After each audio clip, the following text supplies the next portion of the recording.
Hello friends, আমি Shrabani. Please welcome back to my channel. অনেক দিন পর আবার গাছ সংক্রান্ত কিছু শর্টস তোমাদের কাছে শেয়ার করতে চলেছি।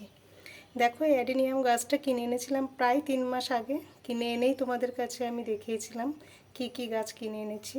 তা প্রথম দুটো ফুল ফুটেছে, আবার দেখো কত বড় সাইজের একটা ফুল ফুটেছে আর কত কুড়ি এসছে।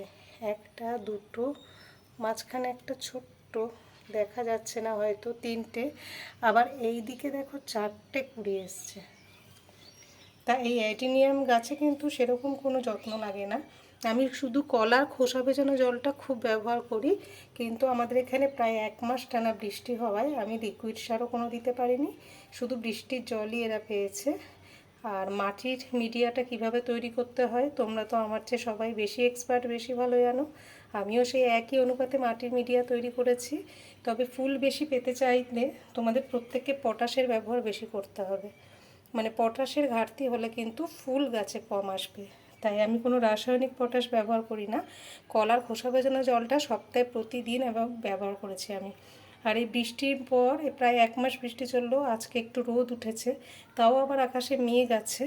তাই আমি গাছটাকে ঘরে তুলে রাখছি। তা তোমরা যদি এরকম প্রচুর ফুল পেতে চাও তাহলে কলার খোসা ভেজানো জলটা দিতে পারো, আর নয়তো লাল পটাশের কয়েকটা দানা মাটিতে মিশিয়ে দিতে পারো।